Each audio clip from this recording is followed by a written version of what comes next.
Welcome back to another episode where we dive deep into the most pressing topics in the nuclear industry. Today, we're tackling navigating the evolving landscape, safety and regulation in the nuclear industry. It's a fascinating subject that's shaping the future of energy worldwide. Oh wow, that sounds incredibly timely. I've been hearing a lot about the resurgence of nuclear energy lately. Can you shed some light on what's driving this renewed interest? Absolutely. The global push for carbon neutrality and the urgent need to address climate change have reignited interest in nuclear power. Countries are seeking reliable, low-carbon energy sources, and nuclear fits the bill perfectly. Additionally, the geopolitical tensions, like the war in Ukraine and the reliance on Russian gas, have prompted nations to prioritize energy independence and security. Right, that makes sense. So how does regulation play into this renewed focus on nuclear energy? Great question. Streamlining regulation is crucial to efficiently and safely expand nuclear capacity. With over 60 reactors under construction and 110 planned globally, efficient regulatory processes are essential to meet energy demands without unnecessary delays or costs. But isn't regulation there to ensure safety? How can we streamline without compromising on safety standards? Exactly. And that's the balance we need to strike. Streamlining regulation doesn't mean cutting corners. It means reducing unnecessary bureaucratic hurdles while maintaining, or even enhancing, safety, security, and environmental protection. It's about harmonizing regulations internationally to avoid duplication of efforts and to facilitate the deployment of new technologies like small modular reactors, or SMRs. SMRs, I've heard a bit about them. Can you explain what they are and why they're important? Certainly. SMRs are smaller nuclear reactors that can be factory-built and assembled on-site, offering cost and time efficiencies over traditional large-scale reactors. Their standardized designs make regulatory approval and construction more streamlined, which is vital for meeting our growing energy demands promptly. Oh, I see. So are there any initiatives currently working towards this regulatory harmonization? Yes, several. One significant effort is the Nuclear Harmonization and Standardization Initiative, or NHSI, spearheaded by the International Atomic Energy Agency. The NHSI has two tracks: the regulatory track, which promotes collaboration among regulatory bodies, and the industry track, which focuses on standardizing industrial practices for SMRs. That's fascinating. How does the regulatory track work in practice? The regulatory track aims to enhance cooperation between different countries' nuclear regulators. For example, it encourages joint reviews and information sharing to reduce repetitive evaluations of the same reactor designs in multiple jurisdictions.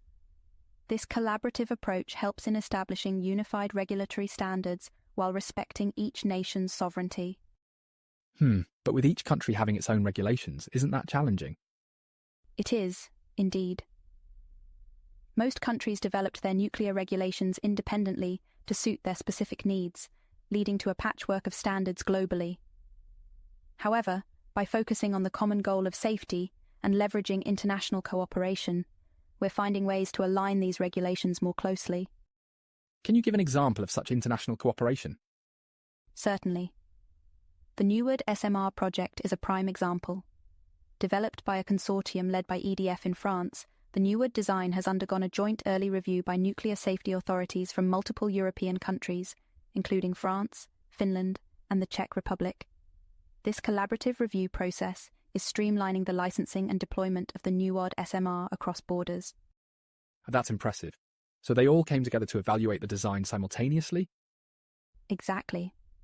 By conducting a joint review, they identified key issues and convergences in their regulatory frameworks early on. This approach not only saves time and resources, but also fosters a shared understanding of safety requirements. But what about countries outside of Europe? Are there similar collaborations?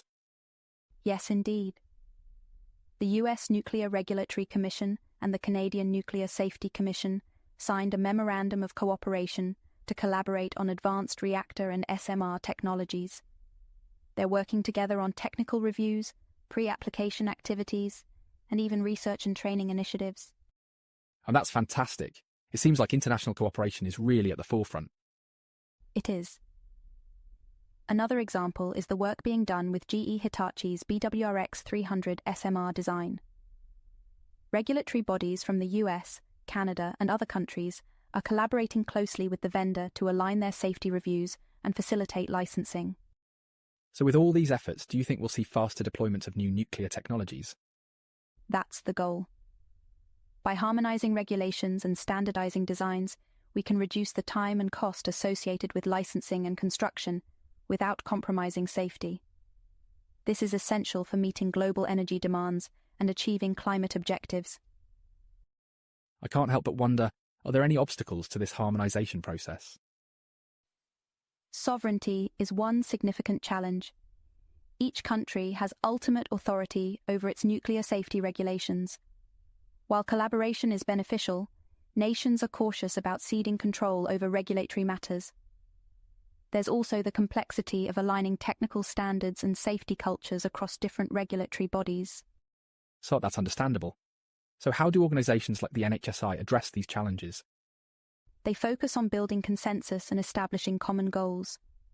By demonstrating the mutual benefits, like enhanced safety, reduced costs, and accelerated innovation, they encourage regulatory bodies to work together. They also respect each country's sovereignty by ensuring that cooperation doesn't override national authority, but rather supports it. So got it. Are there any other notable initiatives we should be aware of? Yes. The Multinational Design Evaluation Programme, or MDEP, is another key player. It's a group of national regulatory authorities that share information and cooperate on reactor design evaluations, construction, and commissioning. While MDEP doesn't harmonise regulations per se, it fosters multinational convergence of safety standards and licensing practices. That's quite a network.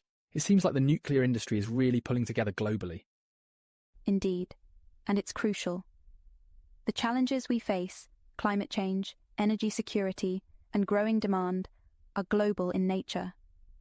Collaborative efforts in streamlining regulation and promoting safety are essential for the industry's future. I agree. Before we wrap up, can you share any real-world impacts these initiatives have had so far? Certainly. Take the joint review of the Newark SMR design.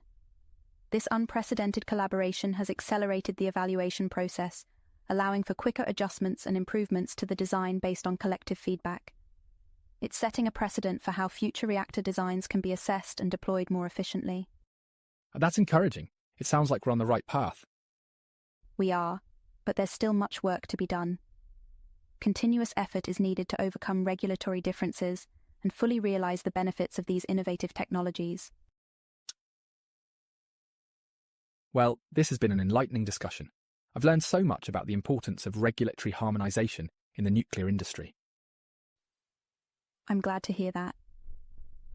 To all our listeners, thanks for joining us on this deep dive into the evolving landscape of nuclear safety and regulation. Remember, the future of energy depends on our ability to innovate and collaborate effectively. Absolutely. Thank you all for tuning in. Stay curious and keep asking questions. Until next time, see you in the next one.